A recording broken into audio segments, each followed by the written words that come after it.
And then a few hundred years later, in 1000 BC approximately, this is when King David is now in power, what's known as the Davidic covenant.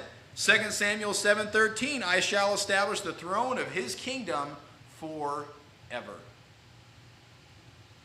God was now telling David that his throne would never end. He will have someone in his line that will be not on a figurative spiritual throne, but on a literal throne as the king of the earth forever. And Jesus Christ will be the anointed king of the earth for 1,000 years during the millennial kingdom. Then a few hundred years later, because of this promise that God made in 1400 BC, 700 years later, the people of Israel, now this has gone to where David and Solomon, his son, after Solomon, Solomon's sons broke the nation in two. You have the northern kingdoms of Israel and the southern kingdom of Judah. The northern kingdoms, now these northern 10 tribes, are now lost in the Assyrian captivity, never to be heard from again as of yet. Really, the nation of Israel has come back in 1948, but all the tribes and who's in what part of what tribe, really, people are still trying to figure that out. But these 10 tribes here, we don't hear from them in the Bible really again until God says that they will come back during the tribulation period, because 12,000 men of each of the 12 tribes will rise up and will be the greatest evangelists this world has ever seen. These men will have no fear. They will be sealed by God and the Holy Spirit. They will walk into places that would scare us stiff and will just tell them who Jesus Christ is and what the Messiah is all about. I'm glad I'm not going to be here, but there are certain aspects of the tribulation that I wish I could be here to see. And that would be one of them. To see the boldness that these men are going to have to stand in the face of their adversaries, and they can't touch them because God will protect them until their time. So 722 BC now, the northern kingdom is lost. Then another 120 or 18 years later, or 17, I can't do my math. 605, somewhere in this general time frame, Jerusalem was conquered by Babylon. Daniel is taken captive. And this is where now Nebuchadnezzar has a dream. On the next page, you'll see a copy of this little statue here, just one of many different renditions. Nebuchadnezzar has a dream approximately around this time, and he asks everyone to try to determine it for him, but nobody seems like they can. He hears about this man Daniel. Daniel comes forward, tells him what his dream means. The head of gold is Babylon, and how they are going to rule. They are going to be the best empire that this world has or had ever seen at the time. Beneath that, they are going to be conquered by the Persians. That is that breast of silver, the breast in arms. And then beneath that, they're going to have these legs of brass, which stands for the Grecian Empire, Alexander the Great conquering the Persians.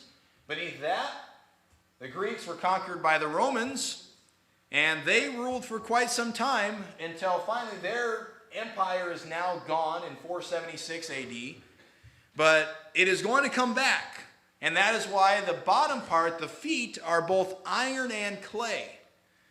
Iron and clay do not mix well together. It's going to be a very unsteady government that's going to happen. But they are going to have power like the Romans did. They're going to do a lot of the same things. They're going to have that same, and also go even back to the Chaldean, the Babylonian era. And New Babylon will most likely rise up, and the Persians are going to, it's going to all come back, but it's going to be very unsettling and very unsteady. But then in this dream also that, I wish a lot of the people that do these depictions, they leave out the most important part of the dream. And that there was this mountain that was not cut out with any hand, that just comes out of the sky, strikes this whole structure on the feet, and the entire statue just collapses on itself. That rock, that mountain, comparing that with what Jesus said to Peter in the book of John, he is that rock. And Jesus Christ is going to come down, strike that government that's going to be set up by the Antichrist, and all of the worldly power, everything that we think we have, all of our great economic structure, it's all just going to collapse in on itself, and that is when Jesus Christ is going to set up what is the true government, the best benevolent monarchy that the earth has ever seen, where he truly cares about his people.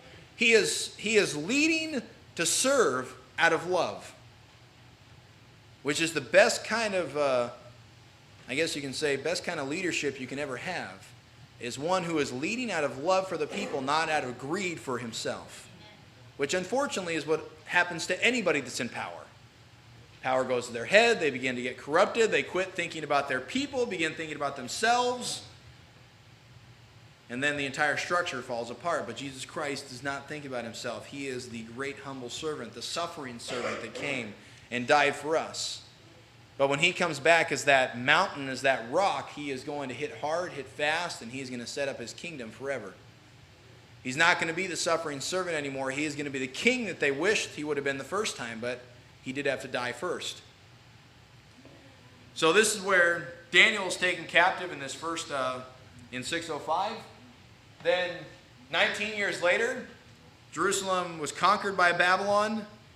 The temple is destroyed in Jerusalem in 586. Then in 539 is where we just read in Daniel chapter 9. The prophetic time clock, as it's many times called, is given to Daniel in approximately 539 BC, and we get that from, he said that it was in the first year of Darius, of Artaxerxes, the king of the Medes. And Daniel was actually very powerful and influential for a long period of time, about 70 to 80 years. Daniel was in Nebuchadnezzar's kingdom. Then he also saw that transition from Babylon down to the Persians, because now here we are with a king of the Medes. And then beyond that, we're going to see how the Greeks take over, and then again on down the line through the Romans. But then in 444 BC, little less than 100 years after it was given to Daniel, Nehemiah chapter 2 verse 1 says, "And it came to pass in the month Nisan, in the 20th year of Artaxerxes the king." So now again, we are still in the time of the Medes and the Persians. Nehemiah was the cupbearer to the king, Artaxerxes or Ahasuerus, whichever name or title you'd like to give to him. The point is that this here establishes, if you go back to that first page in your notes, here we have a very specific thing. And after 62 weeks shall Messiah be, before that, the street shall be built again, and the wall, even in troublous times. This is what starts the prophetic time clock, the rebuilding of not only the temple, but then also again the wall of Jerusalem. The street inside of it is built, the walls are put back up, and we get the date for 444 around the month of Nisan, which is the first month in the Jewish calendar, which is March or April of our Gregorian calendar of today, in 444 BC, because the 20th year he began being the king in 464, so you subtract 20 years and you get 444. Now, what happens after this? Well, after the clock starts, there are 69 weeks, as we already discussed, 483 years, 69 times 7, each day represented a year, to the cutting off of Messiah. Now, how does this all go into play? Well, the problem is with our calendars and with the Jewish calendars, a little bit of a difference. We have 365 and 1/4 days in each one of our years, 365.243 or something like that, I think it is. In the Jewish calendar, they only have 360 days in their year. So if we're going to do it by days of 483 years, we got to do it by days in order to get it approximately the same. With the 365 and 1/4 days, there are only 476 years that will pass from the time of the beginning of this time clock until the cutting off of Messiah. And then so from the Jewish calendar, 444 minus 483 is 39 to 40 AD. Doesn't really